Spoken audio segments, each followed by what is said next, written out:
সংবাদ সবাইকে স্বাগত জানাচ্ছি। আমি ফিরোজ তোহা। শুরুতেই সংবাদ শিরোনাম।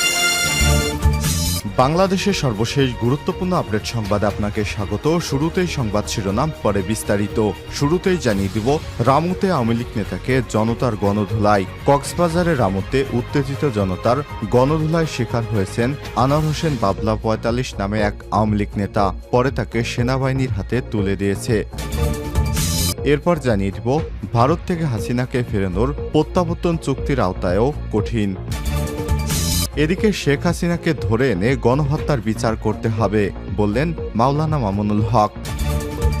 এবারে জানাবো, বাংলাদেশ ভারতের সীমান্তে কাঁটাতারের বেড়া নির্মাণের চেষ্টা বিএসএফের, বাধা বিজিবির।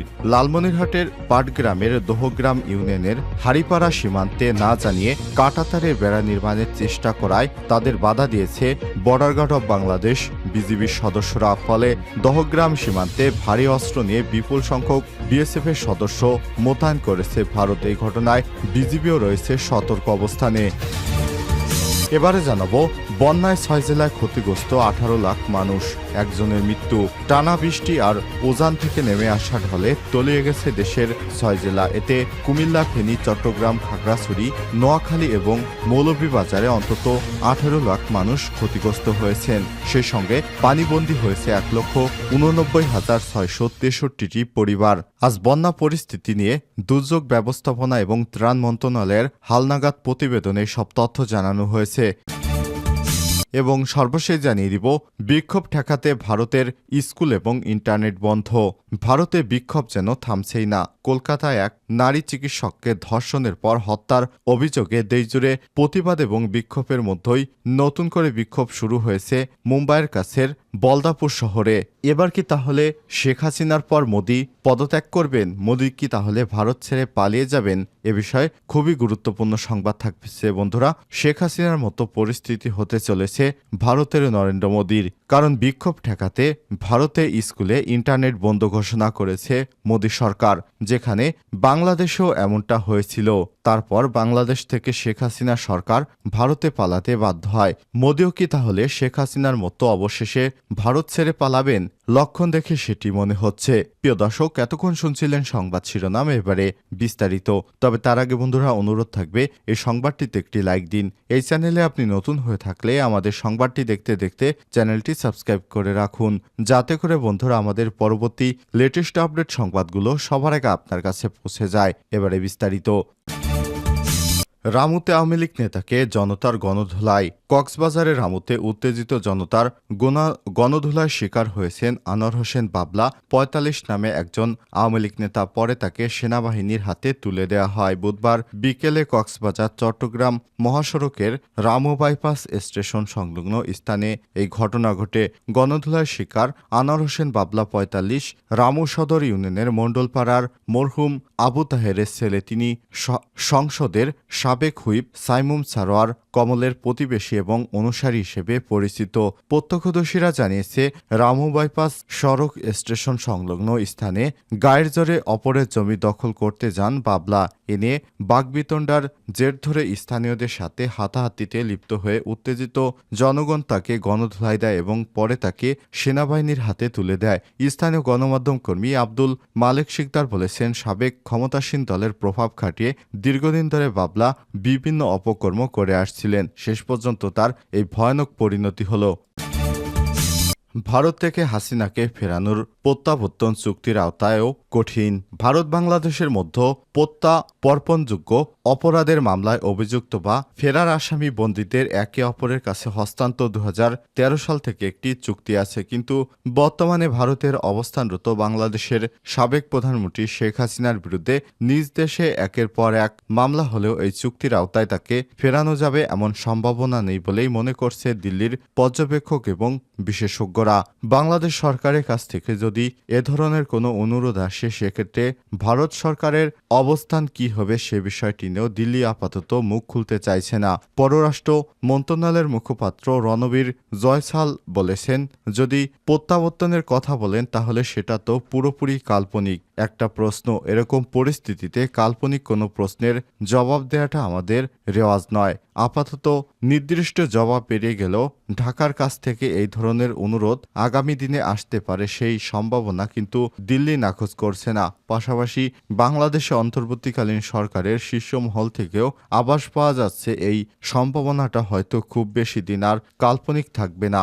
যেমন বাংলাদেশের বর্তমান পররাষ্ট্র উপদেষ্টা এম এ তৌহিদ হোসেন রয়টার্সকে দেয়া সাক্ষাৎকারে গত সপ্তাহেই বলেছেন, শেখ হাসিনার বিরুদ্ধে সব মামলা রুজু হচ্ছে তার ভিত্তিতে স্বরাষ্ট্র এবং আইন মন্ত্রণালয় সিদ্ধান্ত নেবে ভারতকে এই প্রত্যাবর্তনের অনুরোধ জানানো হবে কিনা। সেক্ষেত্রে দুই দেশের মধ্যকার চুক্তি অনুযায়ী তাদের বাংলাদেশে ফিরিয়ে দেওয়ার প্রয়োজন হবে মন্তব্য করেছেন তিনি।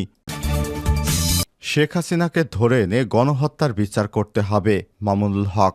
বাংলাদেশ খেলাফতে মজলিসের মহাসচিব মাওলানা মামুনুল হক বলেছেন, ১৬ বছরের অন্ধকার সময় আমাদের বুক চেপে বসেছিল এক জালিম শাহী।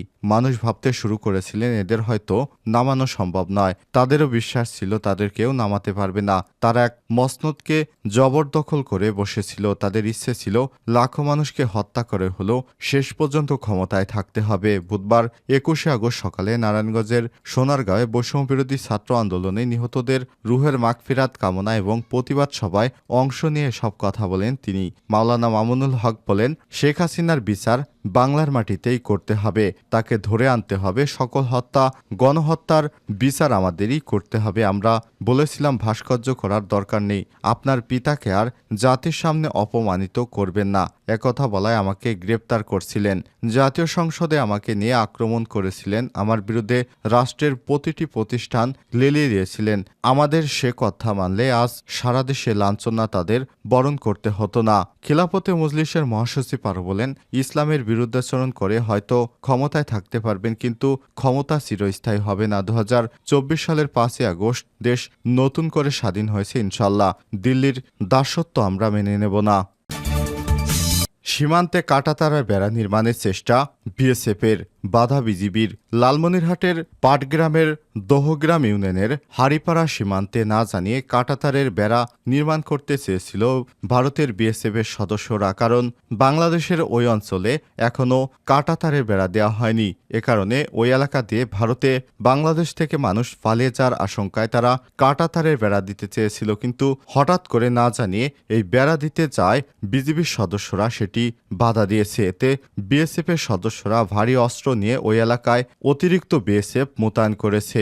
তবে বাংলাদেশ বর্ডার গার্ড বিজিবির সদস্যরাও সতর্ক রয়েছে বলে জানানো হয়েছে।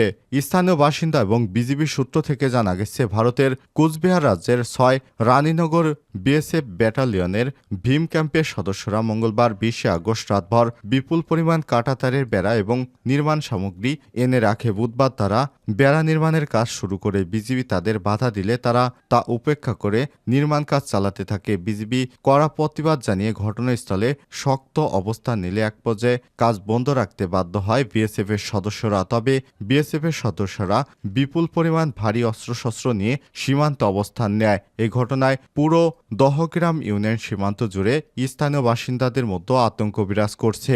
বিজিবি রংপুর ৫১ ব্যাটালিয়নের অধিনায়ক লেফটেন্যান্ট কর্নেল সেলিম আল দিন বলেছেন, বিএসএফ সীমান্তে কাঁটাতারে বেড়া নির্মাণের কাজ করছিলেন। আমরা তীব্র প্রতিবাদ জানিয়ে বাধা দিয়েছি। এই ঘটনায় বুধবার সন্ধ্যা থেকে ৬টা ঘটনাস্থলের পাশে উভয় দেশের ব্যাটালিয়ন পর্যায়ে পতাকা বৈঠক হয়েছে। বর্তমানে কাজ বন্ধ আছে। এ সময় তিনি আরও জানান, দহগ্রাম ইউনিয়নবাসীর নিরাপত্তা এবং জানমাল রক্ষায় বিজিবি সবসময় তৎপর রয়েছে। সীমান্তে টহল জোরদার করা হয়েছে। বন্যায় ৬ জেলায় ক্ষতিগ্রস্ত ১৮ লাখ মানুষ, একজনের মৃত্যু। টানা বৃষ্টি আর উজানের ঢলে বাংলাদেশের কুমিল্লা অঞ্চলে বন্যার সৃষ্টি হয়েছে। এতে জানানো হয়েছে, বন্যা কবলিত ৬ জেলার ৪৩টি উপজেলা ইতিমধ্যেই প্লাবিত হয়েছে। এর মধ্যে বন্যার পানিতে ডুবে ফেনীর ফুলগাজী উপজেলায় একজনের মৃত্যু হয়েছে। অন্যদিকে পানিবন্দী এবং ক্ষতিগ্রস্তদের আশ্রয় প্রদানের জন্য খোলা ১,৩৪৯টি আশ্রয় কেন্দ্রে ঠাঁই নিয়েছে ১৭,৮৮২ জন মানুষ। পাশাপাশি আশ্রয় কেন্দ্রে নেওয়া হয়েছে ৩,৪৮৬টি গবাদি পশু। দুর্যোগ ব্যবস্থাপনা এবং ত্রাণ মন্ত্রণালয় বলছে, আবহাওয়া সংস্থাসমূহের তথ্য অনুযায়ী আগামী 48 ঘন্টার মধ্যে দেশে উত্তর পূর্বাঞ্চল এবং তৎসংলগ্ন উজানি মাঝারি থেকে ভারী বৃষ্টিপাতের পূর্বাভাস রয়েছে। পাশাপাশি বর্তমানে দেশের উত্তর পূর্বাঞ্চল এবং পূর্বাঞ্চলের প্রধান নদীসমূহের পানি সমতলভাবে বৃদ্ধি পাচ্ছে। এ অবস্থায় বন্যা আক্রান্ত জেলাগুলোয় ত্রাণ বিতরণ কার্যক্রম চলমান রয়েছে।